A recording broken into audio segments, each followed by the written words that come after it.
Assalamualaikum warahmatullahi wabarakatuh. Kami mahasiswa dari Universitas Bakti Indonesia, Program Studi Pendidikan Guru Sekolah Dasar semester 2. Tugas ini dibuat dengan bertujuan untuk menyelesaikan salah satu tugas pada mata kuliah praktisi bahasa dan sastra yang diampu oleh Ibu dosen Murianti SSMPD. Kami akan menjelaskan materi tentang fonologi. Sebelum masuk pada pokok pembahasan, izinkan kami memperkenalkan diri terlebih dahulu. Saya Putri Alifadia Septiawati dengan NIM 238620600066 dan teman saya Sulastri dengan NIM 238620600102.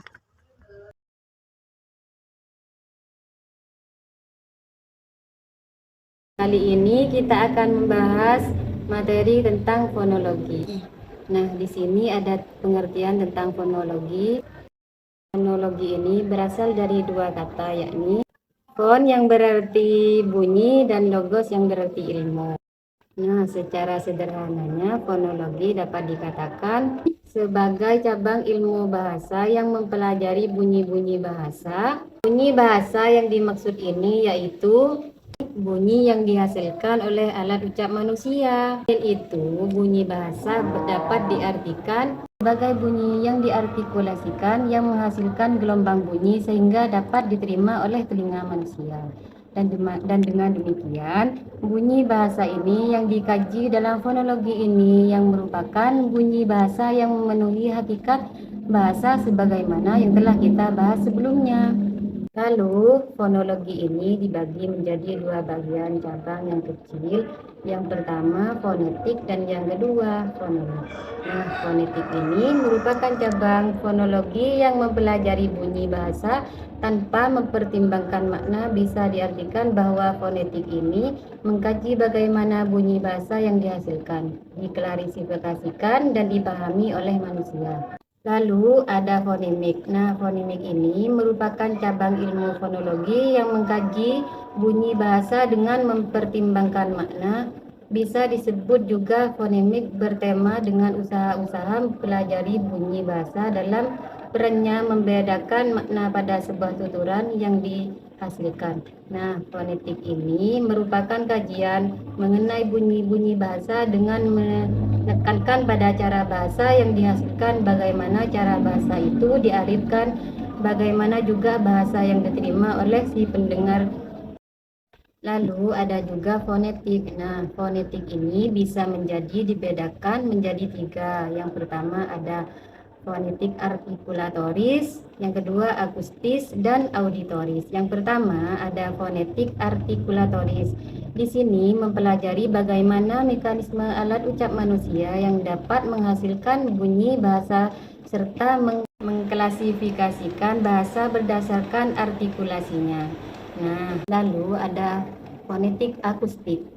Akustik ini mempelajari bunyi bahasa berupa getaran udara dan mengkaji tentang frekuensi getaran bunyi, amplitude, intensitas, dan trembletnya. Dan kajian ini juga bersifat fisis sehingga biasanya banyak dikaji oleh para ahli fisika.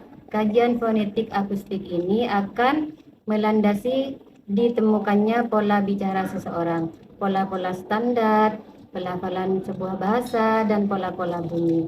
Dan pola-pola bunyi manusia yang membedakan dari pola-pola bunyi atau suara lainnya itu masuk ke fonetik akustik. Lalu yang terakhir ada fonetik auditoris. Fonetik auditoris ini mempelajari bagaimana mekanisme telinga dapat menerima bunyi sebagai hasil udara yang bergetar. Kajian ketiga ini juga biasanya tidak dilakukan para linguis melainkan para ahli sains dan lainnya. Dalam perkembangan fonetik ini yang didasari bagaimana bunyi bahasa yang dialirkan melalui sarana tertentu dan dapat diterima oleh manusia, misalnya seperti telepon, radio, televisi, dan berbagai media komunikasi lainnya.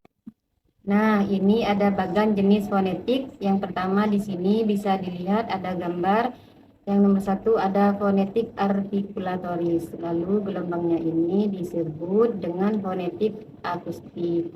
Lalu ada juga yang ketiga fonetik auditoris. Nah, di sini ada alat ucap manusia. Yang pertama ada paru-paru. Di sini ada di nomor 1. Bisa dilihat gambar di samping saya. Nah, paru-paru ini merupakan organ yang berfungsi untuk memompa udara keluar melewati berbagai organ berikutnya. Proses pemompaan udara keluar ini berlangsung secara alami dan bersamaan dengan proses bernafasnya manusia. Nomor 1 ini melewati nomor 2, yaitu batang tenggorokan. Nah, lalu ada pangkal tenggorokan atau laring. Udara yang menuju ke atas dan keluar melalui batang tenggorokan mengalir melalui glotis, yaitu bagian dari laring. Laring itu sendiri merupakan bagian dari tenggorokan. Berhadapan dengan glotis terdapat 2 selaput yang disebut dengan pita suara. Nah, bisa dilihat di sini. Lalu ada rongga anak teka atau paring. Nah, di sini rongga anak teka ini berada di antara pangkal tenggorokan dan rongga mulut dan juga rongga hidung.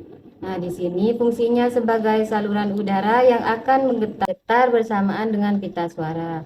Bunyi yang dihasilkan itu nantinya disebut dengan bunyi faringal.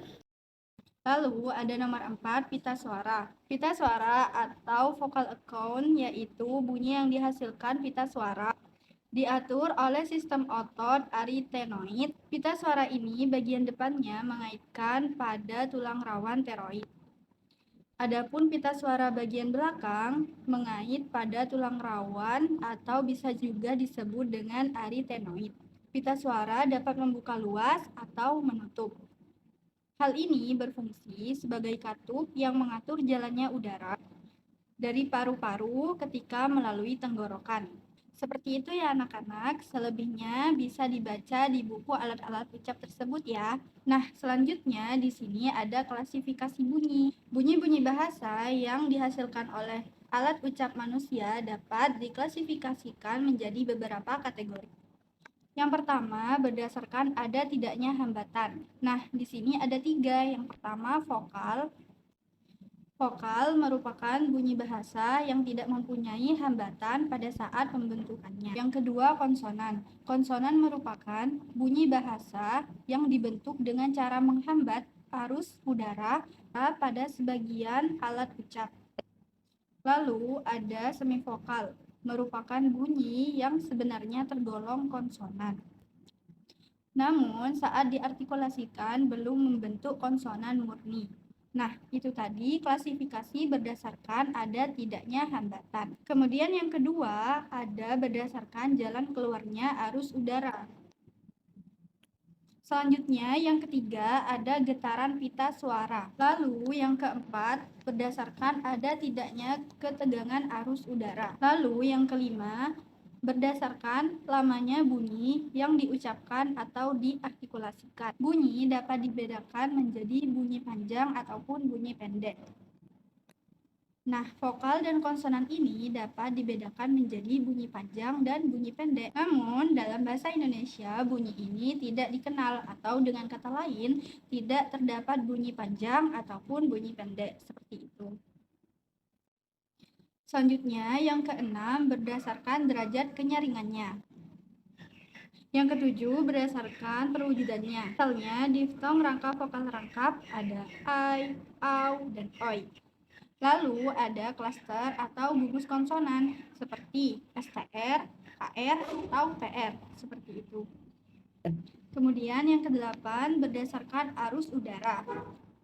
Yang kesembilan ada berdasarkan segmentasinya. Nah, di sini berdasarkan segmentasinya yaitu dapat tidaknya bunyi ditulis dalam sebuah huruf.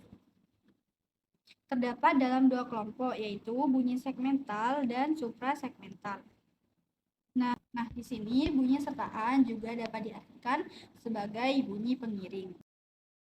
Cukup sekian materi yang dapat kami sampaikan. Kurang lebihnya kami mohon maaf. Wassalamualaikum warahmatullahi wabarakatuh.